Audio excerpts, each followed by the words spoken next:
Mayong hapon, Negros. Ini ang Digicast Negros X. Ang nagapanguna nga napulo ka mga balita sa Negros ang amo ni gadulong sa inyo. Updin niyo kami via Facebook, YouTube, kag sa among website www.digicastnegros.com. Kag sarama kami malantaw sa Kika Channel 11 sa Kabangkalan City, Himabaylan City kag Banwasang Ilog.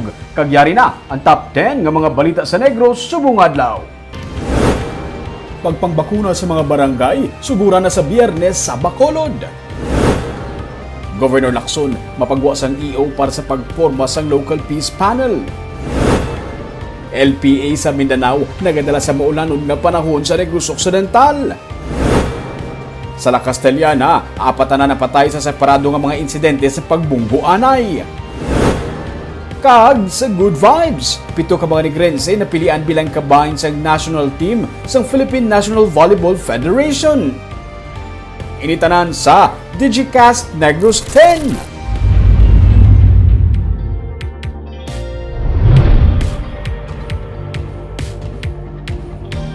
Sa number 10, buwas nga adlaw Mayo 13, gindeklarar nga holiday sa pagsaulog sang Eid al-Fitr.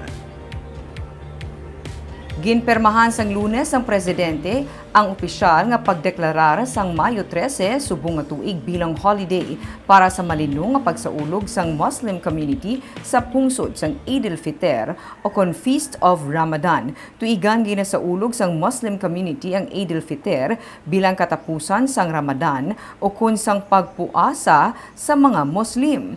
Ini ang tion man para sa ila ang magsaulog kag pagpasalamat sa kay Allah sa iya paghatag kabakod nga ila natapos atubangon ang isa ka bulan nga pagpuasa.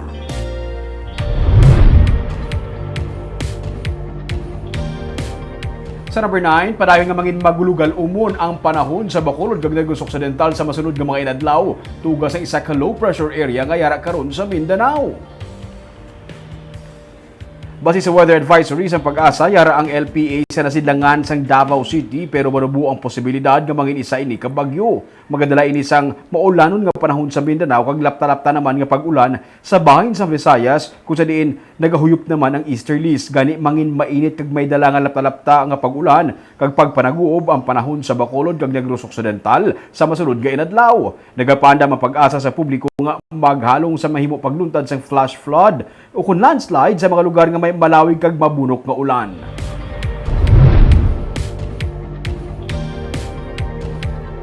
Sa number 8, magapagwa sang executive order si Negros Occidental Governor Eugenio Jose Lacson sa pagporma sang Local Peace Panel. Ang Local Peace Engagement ang isa sa tinutuyo sa gobyerno para maangkon ang kalinong. Ang Local Peace Panel ang mangin multi-sectoral kag pamunuan mismo sang gobernador. Pila sa tinutuyo nga ilakip amo ang tiglawas gikan sa pribado nga sektor nga may eksperyensya sa peace negotiation kag ang simbahan. Para kay Colonel Inocencio Pasaporte, ang commander sang 303rd Brigade sang Philippine Army, dako ang mabulig sang among lihok. Ang pondo ang magagikan sa probinsya kag may counterpart naman ang national government. Even the church, the academe is also part. No? So we'll see. This is one of the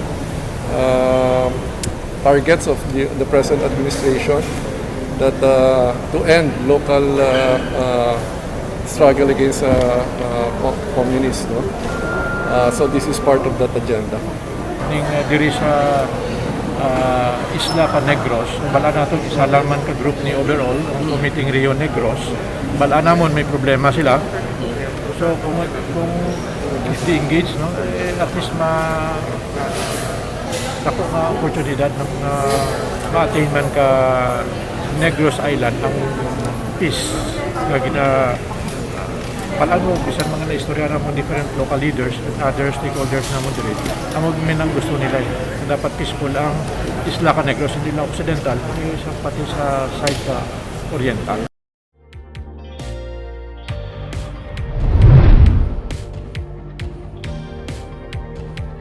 Sa number 7, tig 20 milyones pesos nga pundo para sa 25 ka mga barangay gikan sa 7 ka mga banwa kag syudad ang na-download na. Ang 25 ka mga barangay ang na-clear na gikan sa insureksyon Paagi sa National Task Force to End Local Communist Armed Conflict, ang mga barangay sa San Carlos, Victorias, Himumaylan, Kaadis kag Escalante ang may pinakamadamo nga barangay nga na-clear sa first batch ang na-download na sa tagsa kay LGU. Samtang iya sa mga barangay sa Banwas ang Manapla kag Ibi Magalona ang yara sa probinsya. May 70 pa ka mga barangay nga ang status yara sa priority para sa 2021. Ang pondo nga pagagamiton sa infrastructure project kag ang LGU ang magapatuman sini. Ang Peace and Order Council naman sa Negros Occidental nagpasar sang resolusyon nga nagasuporta sa sustainability sang LCAC funds ini sa tunga sang panawagan nga kuhaan sang pondo ang NTF-LCAC. Ang lihok nga pag-defund ang ginsugdan sa pag-red tag sa pila ka mga grupo sa mismo spokesperson NTF-LCAC nga si Lieutenant General Antonio Parlade. May mga misinformation na nasiling nila ang pondo sa amon, hindi na mag-agi sa amon. Kami gani mag-monitor pa kung na-implement ang project o nag-gawin. So, may mga check and balances man sa DILG, hindi man na ang nasiling sa NTF LCAC mag-agi dito mismo sa concern. LCAC fund na, sir? LCAC fund? Ako na gin-propose before, gin-propose ka LCAC, ang pondo na para na to sa issues na ginkuha sa ground. Kamunikin lang lang mga projects, infrastructure projects.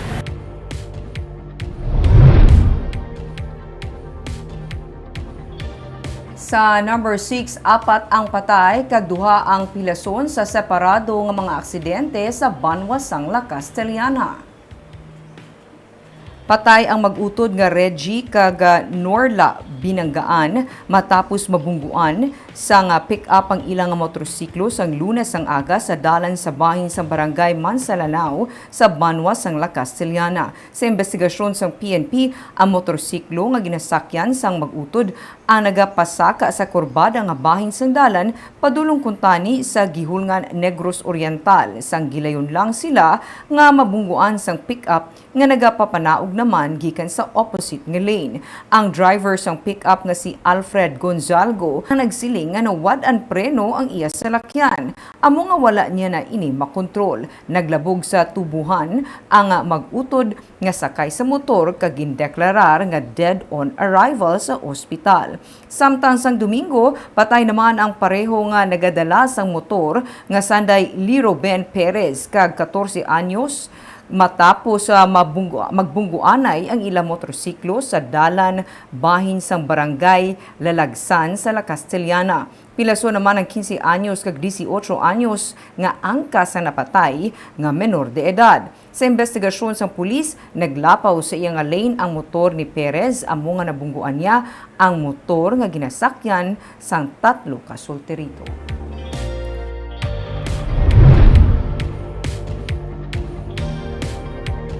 Sa number 5, nagapadayon sa karon ang registration para sa National ID System sa mga malls, sa mga barangay, pati na sa PSA nga opisina.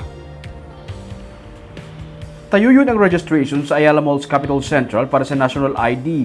Nagasugod inilas 9:30 sang aga, tubtub las 6:30 sang gabi. Magluwas sa Ayala, nagapadayon man ini sa SM City Bacolod, kag City Mall sa Mandalagan, kag Golden Fields Commercial Complex, pati na sa mismo nga talatapan sang Philippine Statistics Authority. Isa ka original copy sang valid ID lang ang requirement. Pwede man ang birth certificate para sa mga single kag marriage certificate sa mga kasado na. 15 years old and above lang ang pwede makaparehistro. Magapadayon ini sa mga malls tub-tub bulan sang Disyembre.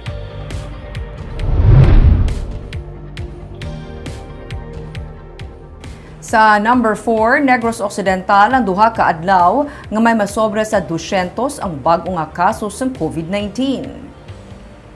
Sa latest nga COVID-19 bulletin sa DOH Region 6, 216 naman ka kaso ang nadugang sa Negros Occidental. Sa sulod sa duha ka adlaw, malapit nga sa 1,000 ka kaso sa COVID-19 ang nadugang sa probinsya. 2,352 ang karon total active cases ng COVID-19 sa Negros Occidental. Ang syudad sa San Carlos ang sa gihapon may pinakadamo nga active cases sa 264. Nagapangduha ang Silay City nga may 188 active cases kag sunod amo ang La Carlota nga may 184 ka active cases. Pinakanubo naman ang Don Salvador Benedicto nga may 8 ka active cases kag amo lang ang may single digit nga COVID-19 case sa probinsya sa karon. Samtang Bacolod City may 932 active cases matapos makarecord sang 63 ka bag-o nga kaso kag 76 naman ka new recoveries. Ang Negros Oriental ang may 2,811 total cases naman sa karon kag 442 ka active cases.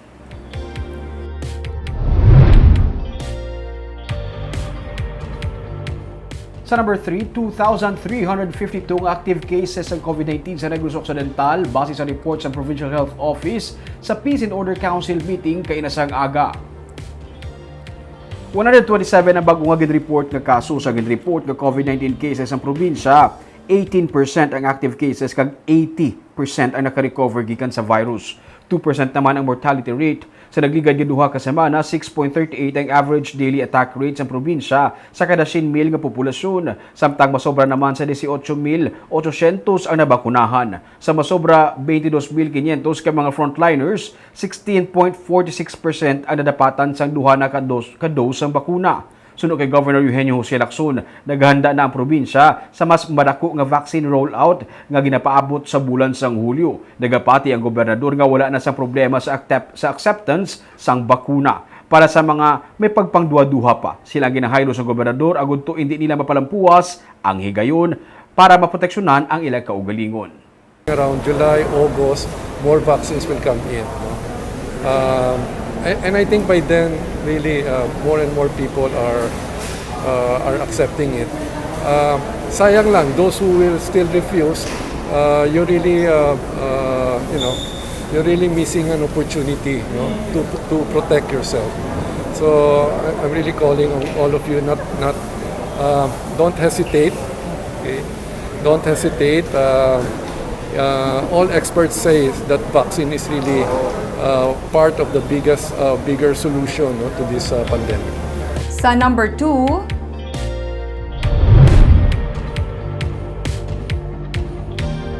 mga pasahero nga nagasulod sa Bacolod City kag Negros Occidental nga nakabato na sang duha ka dose sang bakuna kontra COVID-19 ang sa gihapon kinahanglan magsunod sa travel requirements. Yaring report ni Marty Go. Mayara na sang madamo nga persona sa iban nga bahin sang pungsod nga nakakompleto na sang ila duha ka dose sang bakuna kontra COVID-19. Pero wala pa sa karon sang mando o kon pagsulundan gikan sa gobyerno nga exempted na sila sa pag-comply sang travel requirements sa mga syudad kag probinsya tuan. Ginpahayag ni Bacolod Councilor Cindy Rojas nga in charge sa mga locally stranded individuals kag returning residents kinahanglan sa gihapon nga magpakita sang negative RT-PCR test result kag SPAS clearance ang mga persona nga nakakompleto na sang ila bakuna. For now, even those with complete vaccination records, we still require the same health protocols for all of them, no? Because si national government has not come out with an advisory or a resolution or whatever nga allowing such individuals with complete vaccination not to follow the health protocols of the LGU. Kasubong man ang panindugan sang probinsya sang Negros Occidental suno sa pamuno sang Provincial Incident Management Team nga si Dr. Zephard Cailian. Wala pa man karon sang pagsulundan gikan sa Department of Health kung bala sarang man nga magpabakuna sang ila second dose sa Bacolod o Negros Occidental ang mga persona nga nadapata na sang first dose sa Metro Manila o kung iban nga bahin sang pungsod. Sa akon lang nga ha, na naka-register ang aton nga mga mapabaksin, no? And every vaccine, pag turoksin mo sa first dose mo, you are being reserved for the second dose, no? And so, mabudayan ang aton health office, no? Sa atag siguro kung may dito ka sa nagpa-register sa Manila, then pagbalik mo because it is also insured naman sa aton nga mga residents diriya sang ilang nga vaccine. Padayon karon ang monitoring sang tagsa ka mga local government unit sa mga pagbag-o sa travel guidelines sang mga overseas Filipino workers, returning overseas Filipinos, returning residents kag authorized persons outside residents para makahimo man sila sang adjustments sa ila local travel requirements. Marty Go para sa Digicast Negros. Kaag sa numero 1 sa mga balita, subong nga adlaw.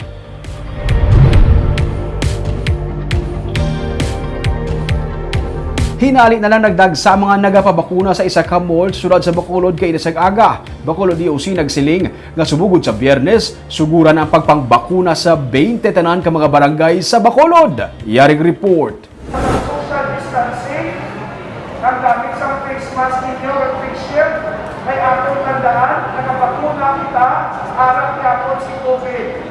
Ginasulit-sulit ni Dr. Chris Romon sa Bacolod Emergency Operations Center sa mga nagapila para sa pagpabakuna sa Ayala Mall's Capital Central nga hindi pagkakson ang mask ag face shield samtang yara sa pila. Hinali na lang abi nagdamo kay nasangaga ang mga nagapila sa pagpabakuna. May mga nagabantay nga nagapasiguro nga hindi mag-inikit-ikit ang mga tawo. Ginpalibot ang pilahay sa 4th floor antes makalabot sa waiting area para may physical distancing lang sa gihapon. Si Ronald Uy sakay sa iya wheelchair ang isa sa mga nagpila. Las 10 ang aga nag-abot, antes maglas 12 na humana siya sa pagpabakuna. Tapos ka na? Pina pa ka mo de? Mga oras ka pa de? What time? Ano oras ka pa de, sir? Aga pa? Mga ano oras? Mga 10. Dasig man lang. Tapos ka na sa bong. Sunod kay Dr. Sorongon, gikan sa 200, gipasakaan nila sa 400 ang ruyag nila bakunahan sa isa ka adlaw sa Ayala Mall. Damo na damo din dyan nagpalista kang tanangan sa prioritization. Gin-increase na naman kahit kaya man naman ng 400 sa isa kadlaw. Dili sa isa lang kami de 400? Yes. Kaya. Nagapon mga 200 plus eh. So, subong we would like to achieve at least 400 for today. Sumugod sa Biyernes, magasugod naman ang pagpangbakuna sa 20 pagid ka mga barangay sa Bacolod, magluwas sa SM kag Ayala.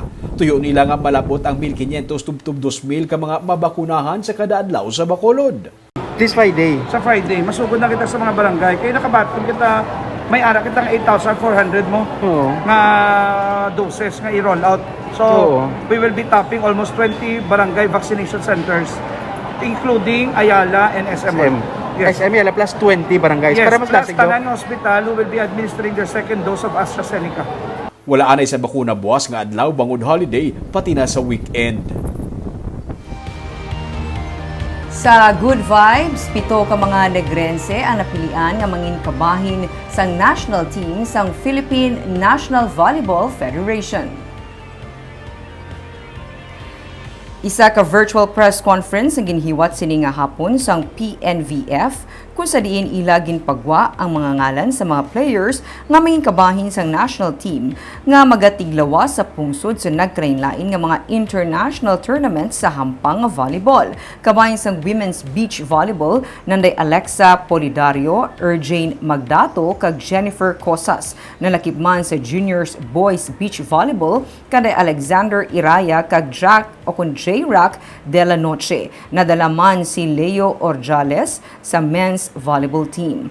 Ginpatigayon ng 3 ka adlaw nga tryout sa Subic Bay Freeport Zone sa nagligad nga Abril 28 tubtub 30. Ang national team ang magapaidalom sa 5 ka bulan nga training sa nagkalain-lain nga mga lugar sa pungsod nga pagahimuon nga isa ka training bubble. Sa amo nga press con ginunsar man ang official website sang PNVF. Suno kay PNVF President Ramon Suzara, dako ang mabulig para sa team sa mga players nga gikan sa mga probinsya kag pamatuod nga madamo sang may abilidad sa volleyball sa iban nga bahin sa pungsod.